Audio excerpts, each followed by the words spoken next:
عليكم ورحمة الله وبركاته.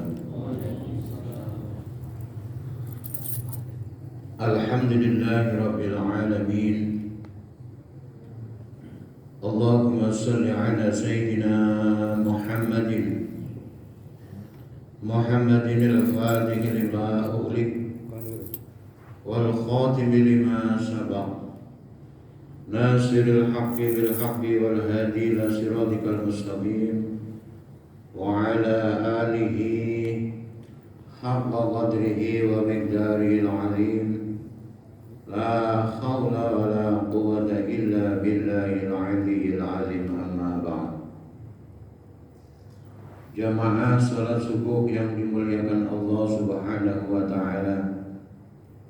Pertama dan yang paling utama, mari kita panjatkan puja puji syukur kita kehadirat Allah Subhanahu wa taala, yang mana pada pagi hari ini kita masih diberi kesempatan, kesehatan, hidayah, rahmat, taufik, inayah Allah Subhanahu wa taala, sehingga kita masih bisa niat Bismillahirrahmanirrahim, talabul ilmi,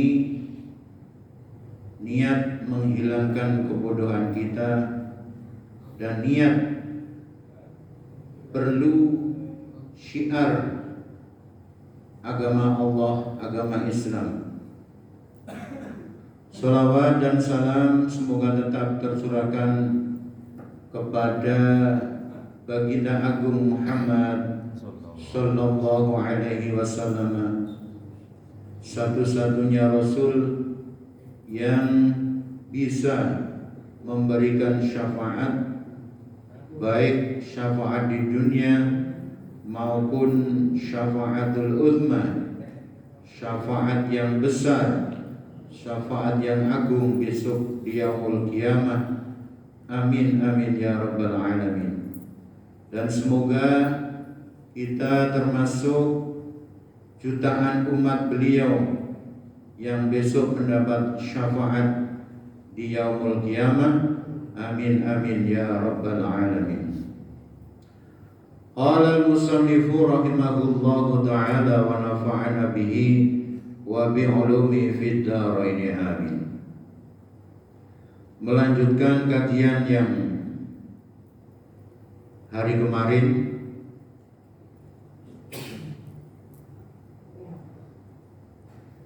ala muslimin mukallafin ay baligin aqilin salimil hawasi balaghathu da'wah fala tajibu ala sabiyyin wala ala majnunin lam yata'adda bisababi jununihi kaman wasaba wasbatan lam yurid biha zawalu aqli wala ala sakrana bighairi muqsimin li'adami taklifihim liqaulihi sallallahu alaihi wasallam rufi'al qalamu an salasin anin naimi hatta yastayqadha wa 'anis sabiyyi hatta yakbara wa 'anil majnuni hatta ya'qila aw yafiqa, rawahu Ibnu Majah wal Hakim.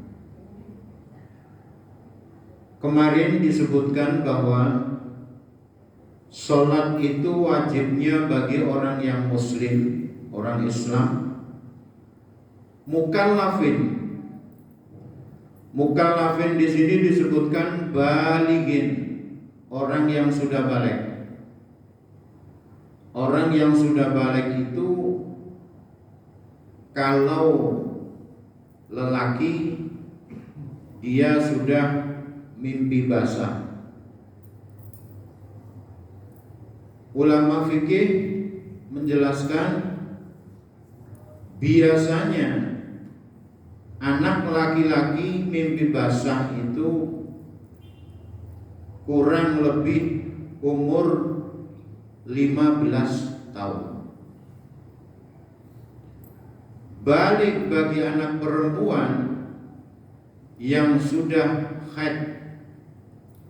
Ulama fikih mengatakan kebiasaan anak perempuan, biasanya anak perempuan haid itu kira-kira umur 9 tahun. Itu istiqra'u ulamaul fikih, penelitian ulama fikih dari kebiasaan baliknya anak laki-laki dan anak perempuan. Akilin dan mempunyai akal, salimil hawasi dan selamat panca inderanya, balaghat da'wah dan syiar Islam sampai kepadanya. Mungkin kalau pada akhir-akhir ini dakwah, saya yakin 90% udah masuk ke pelosok-pelosok penjuru Nusantara masyarakat kita Indonesia. Adapun yang 10% mungkin di pelosok-pelosok yang belum ada syiar Islam, belum ada dakwah Islam, seperti di pedalaman-pedalaman itu mungkin masih ada. Oleh karenanya, fala tajibu ala sabiyin. Oleh karenanya, sholat tidak diwajibkan kepada anak yang masih kecil, anak yang belum balik, anak yang masih kecil. Ulama fikih mengatakan, ulama syariat mengatakan, anak yang masih kecil, kalau dalam tatanan fikih itu umur 7 tahun, anak disuruh dan terus disuruh, diperintah untuk melakukan sholat.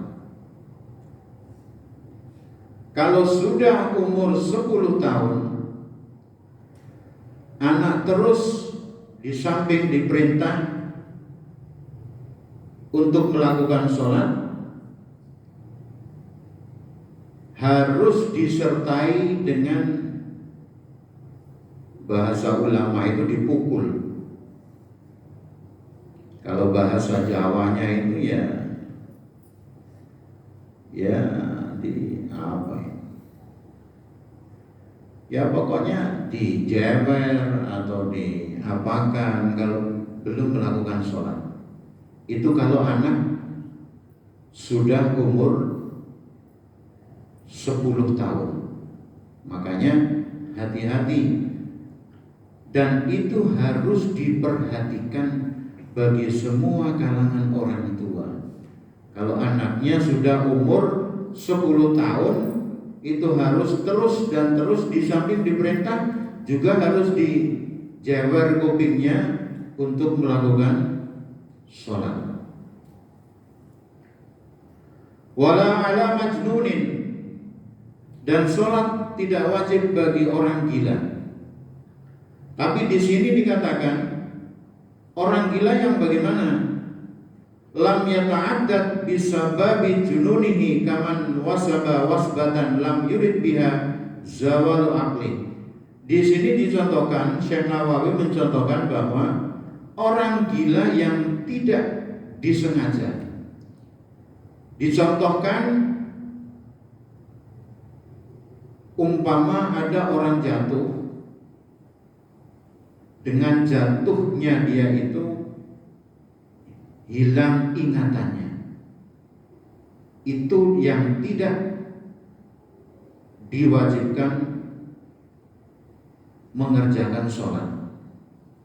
Jadi sekali lagi, orang gila ini ada catatannya. Orang gila yang tidak disengaja, seperti orang jatuh kaman wasaba wasbatan lam yurid biha zawal akli, seperti orang jatuh yang tidak sengaja hilang ingatannya.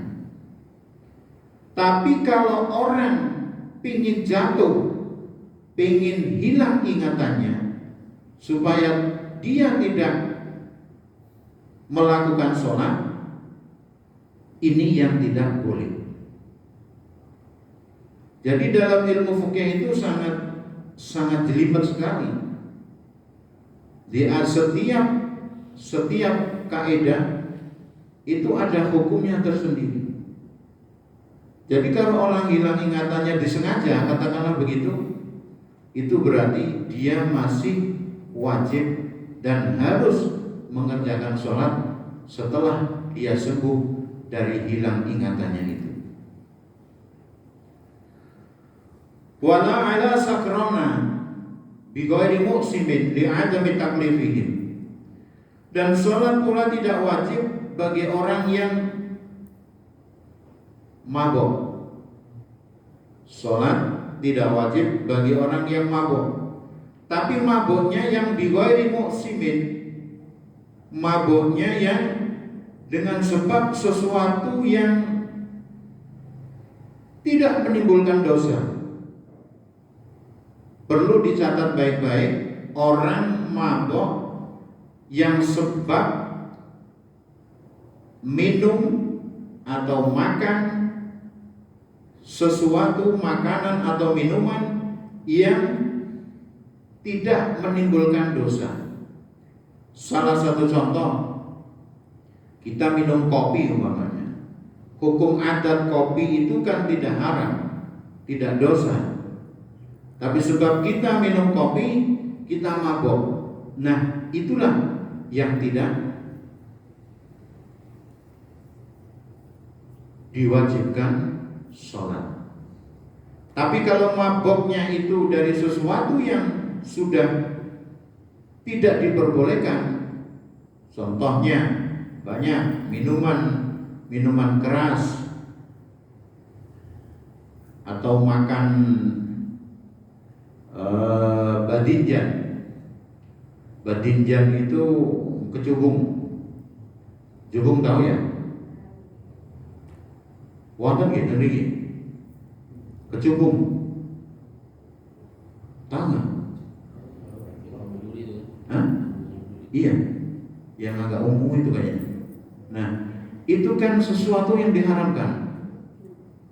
Nah, kalau makan itu mabok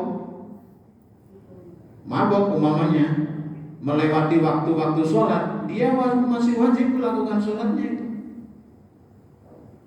Jadi kalau dalam kitab yang lain, dalam kitab Iqna itu disebutkan al-badinjan, kecubung, itu biasanya memabukkan.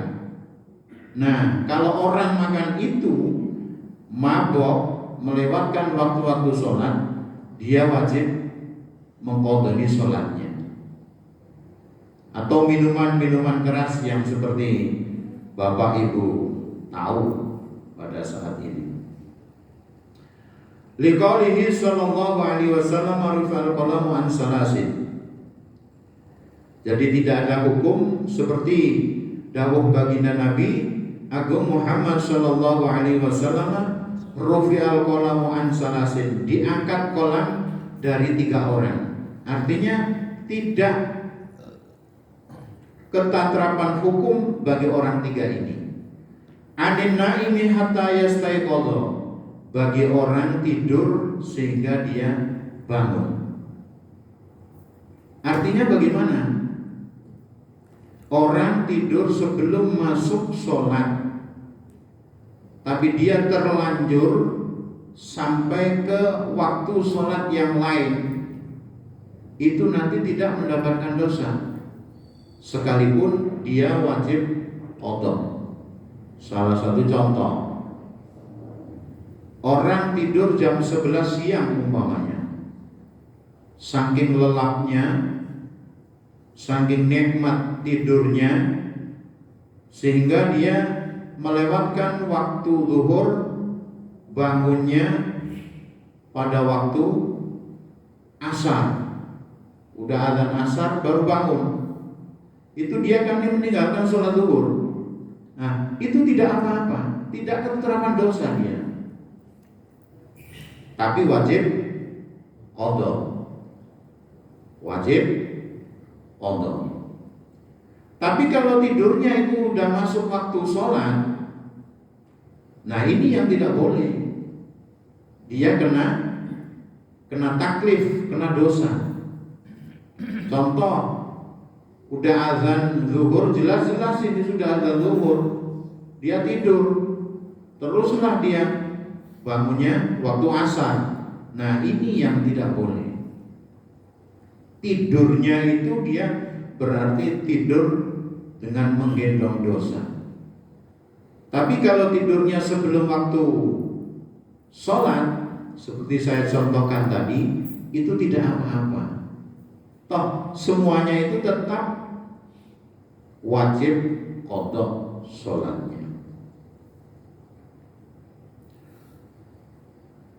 Wa anis shabiyi hatta yakbar. Yang kedua, anak kecil sehingga ia menginjak umur besar. Makanya tadi sama, anak kecil tidak wajib sholat sehingga dia udah balik. Wa 'anil majnuni hatta yakila aw yafiqa, dan dari wajib tidak wajib melakukan sholat orang yang gila sehingga dia punya akal atau ia sembuh. Oleh karenanya saya katakan berkali-kali, sholat itu satu-satunya ibadah yang tidak ada batasnya. Saya katakan tidak ada batasnya. Panjenengan sholat terus tidak apa-apa. Itu nanti jadinya sholat sunnah mutlak. Paling gampang ibadah sholat. Perbanyak sholat, dan perbanyak sholat untuk menggali pahala kita semua, kula panjenengan sedaya.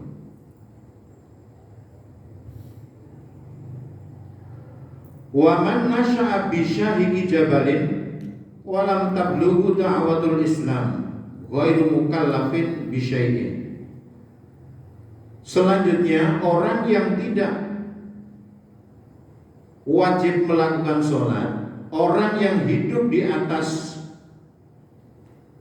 puncak gunung dan di situ belum sampai dakwatul Islam. Kira-kira, atau kalau tidak di puncak gunung, di pedalaman, kira-kira masih ada? Insya Allah masih ada. Nah, orang yang hidup kayak itu nanti belum wajib melakukan sholat. Sebab bagaimana mau melakukan sholat? Dia belum tahu apa-apa.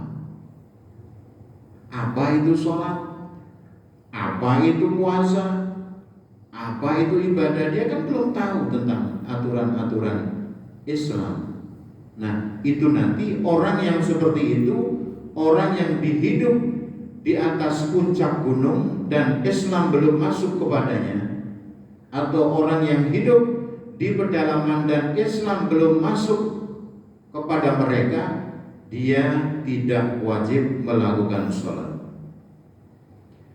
Wa kadza man khuliqa a'ma asamma fa innahu ghairu mukallafin bi syai'in illa tariqa lahu ilal ilmi bidzalik walau kana natiqan. Sama hukumnya seperti orang anak yang diciptakan tuli dan bisu. Anak yang sejak lahirnya tuli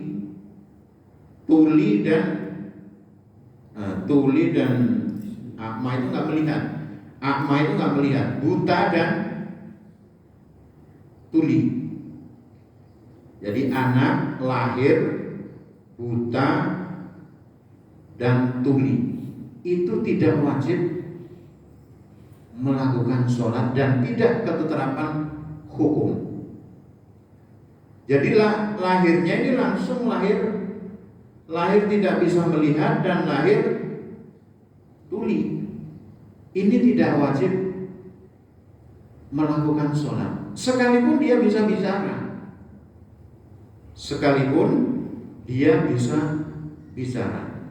Tapi kalau saat ini insya Allah saya yakin kalau anak ada yang lahir seperti itu, mungkin orang tuanya prihatin juga.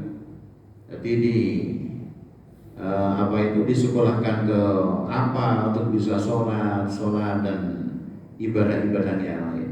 Tapi sebenarnya anak yang dilahirkan asli buta dan tuli itu tidak terkena hukum, sekalipun dia bisa ngomong atau bisa bicara.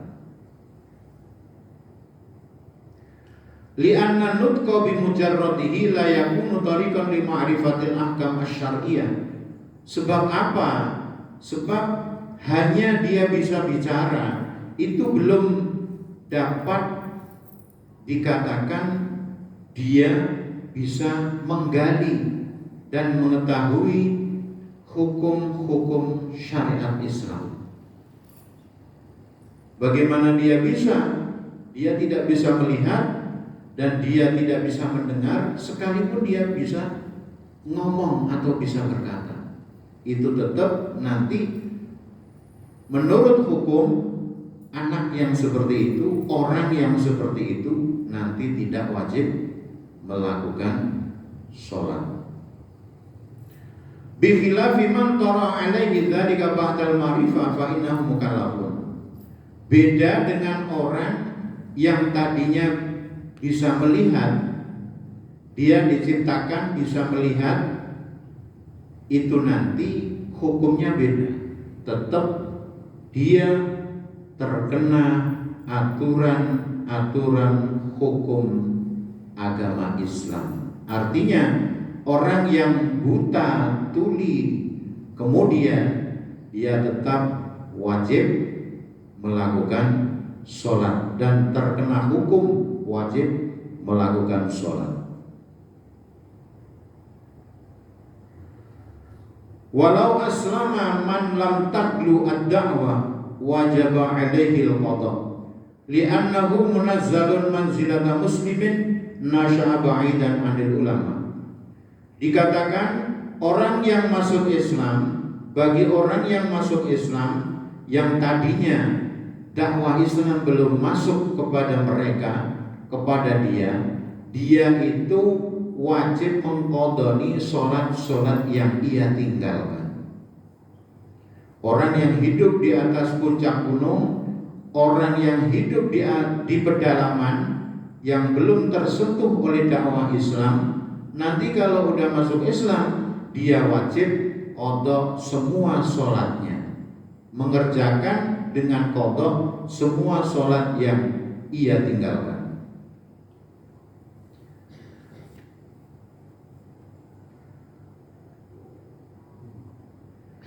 Bikhilafi man khuliqa a'ma asamma fa innahu in zala mani'u la qada alaihi li'annahu laisa fihi ahliyatul khitab. Beda dengan anak yang diciptakan lahir buta dan tuli. Kalau dia sembuh dari buta atau dari tulinya, itu nanti tidak diwajibkan mengqadha sholatnya. Jadi beda hukumnya. Anak yang dilahirkan buta tuli kemudian bisa sembuh, dia tidak wajib qadha semua sholat yang dia tinggalkan. Tahirin minal haidi wan nifasi. Tahirin, orang yang sholat itu harus suci. Suci bagi perempuan minal haidi wan nifasi. Fala tajibu ala haidin wa nufasa'a li'adami sihhati minhuma. Oleh karenanya tidak wajib bagi orang yang haid, bagi orang yang nifas melakukan sholat karena sholatnya tidak sah. Faman tawaffarat fihi hadhihi syurut wajaba alaihi sholatu ijma'an. Orang-orang yang saya sebutkan di atas tadi, kalau udah memenuhi semua persyaratan untuk bisa melakukan dan mengerjakan sholat, maka tidak ada alasan bagi dia, tidak ada alasan bagi mereka untuk meninggalkan sholat. Selama akal kita masih ada, selama nafas kita masih ada, selama kita masih diberi hidup oleh Allah Subhanahu wa Ta'ala, sholat kapan dan dimanapun itu kita wajib melakukannya. Tidak ada alasan sama sekali. Yang namanya sholat tidak ada alasan sama sekali selama akal masih ada, waras, normal, umur masih ada, tetap wajib melakukan sholat. Keadaan apapun.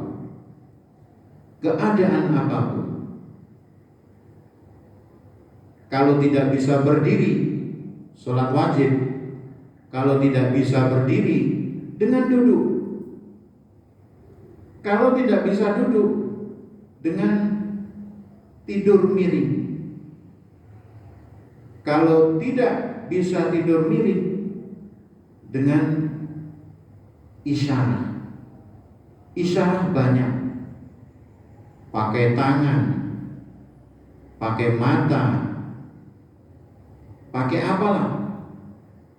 Nah, kalau isyarat pakai mata sudah tidak bisa, pakai anggota lahir sudah tidak bisa, isyarat pakai hati. Itu dan yang terakhir. Kalau sudah sholat tidak bisa dilakukan dengan isyarat, dengan hati, maka barulah disolati. Makanya tidak ada alasan sama sekali. Maupun repot kek, nggak ada kesempatan kek, ngurus anak, ngurus ini, ngurus itu, tidak ada alasan sama sekali. Dan itu harus tepat waktunya. Oleh karenanya di sini dikatakan wa yuktalu man dzukira bidor bi'unuqi bisayfi la bi ghairi dzalik in akhrajaha as-salata walau salatan wahidatan an waqti jam'in. Oleh karenanya bagi seorang imam, nah ini mungkin banyak orang tebas lehernya kalau ikut hukum yang seperti ini. Orang yang tidak melakukan sholat, orang yang meninggalkan sholat satu waktu pun, kalau dia mengaku imam, mengaku kepada pimpinan seorang imam, itu dia wajib dibunuh, disembelih, wayuk talu, dan dibunuh. Dengan kata-kata apa? Dan ini yang melakukan cuman hanya penguasa. Jadi makanya sholat itu sangat-sangat dan sangat penting buat kehidupan kula panjenengan. Jadi kali jenengan ngaku kepada imam, saya nggak sholat gitu umpamanya, kepada penguasa, itu seharusnya bagi seorang imam itu mengingatkan, pertama ingatkan dulu, ya udah sholat. Nah, kalau tidak mau sholat, nah ini baru tebas lehernya. Ini menunjukkan dengan kata arti bahwa sholat itu sangat sangat penting sekali. Jangan sekali-kali satu waktu pun kita tinggalkan tidak melakukan sholat. Sebab apa? Nabi pun berkata, sholat itu sebagai pondasi yang sangat-sangat penting bagi amal kelestarian amal kula panjenengan. Kalau sholatnya baik, insya Allah semua amal perbuatan kita baik. Tapi kalau sholat kita kurang baik, maka semua amal kula panjenengan besok di yaumul kiamah pun kelihatan kurang baik pula. Orang yang meremehkan sholat seperti halnya orang yang merobohkan agama. Makanya apa? Standar orang Islam itu dilihat dari sholatnya. Makanya di kitab syariah manapun, kitab fikih manapun, itu yang dibahas pertama itu pasti sholat dan bersuci. Itu pasti. Dalam kitab fikih apapun dari yang kecil sampai yang besar, itu yang dibahas pertama itu tentang sholat dan cara bersuci. Sebab sesuatu keduanya itu saling bergandengan. Kalau sholatnya udah benar tapi wudhunya nggak benar, nggak sah pula sholatnya. Wudhunya benar, sholatnya nggak benar, juga nggak diterima pula sholatnya. Makanya saya katakan lagi, dalam setiap kitab fikih yang dibahas pertama itu pasti permasalahan sholat dan cara bersuci, berwudu dan mandi.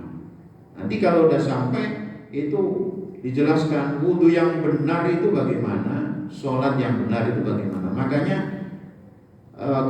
kemarin saya cuplik tentang kita sholat yang benar itu bagaimana. Sebab saya mengamati jamaah kita itu banyak yang belum, mohon maaf, banyak yang belum standar dengan fikih, dan itu sangat bahaya. Kelihatannya udah sholat, tapi sholatnya nggak ada apa-apanya. Salah satu contoh saya singgung lagi, seperti sholat itu nggak usah ganteng-ganteng. Sholat itu gini, sholat kok gini, gimana? Sholat itu ya gini, jidatnya kelihatan, biar tidak menghalangi jidatnya itu di masjid, di tempat sujudnya. Nah, kalau aturan fikih kita sujud, anggota sujud kita ada yang terhalangi, ini sujudnya tidak sah. Kalau sujudnya tidak sah, berarti sholatnya tidak sah. Makanya saya katakan berulang-ulang, dan itu masih ada yang belum memperhatikan. Kira-kira masih banyak, saya lihat. Nah, ini sangat bahaya. Kelihatannya sholat tapi dia seperti halnya tidak melakukan sholat. Makanya saya secara tidak langsung, kalau kemarin pakai mic yang itu, sebenarnya itu saya pun kalau sujud ini kabelnya itu mau menghalangi jidat saya. Jangankan kabel, kalau dalam fikih itu sehelai rambut pun menghalangi jidat kita untuk sujud, itu sujudnya tidak sah. Sehelai rambut pun itu tidak sah sujudnya. Dan ini banyak yang belum tahu. Atau sesuatu yang kita bawa. Nah, sesuatu yang kita bawa ini seperti kita bawa sorban ini.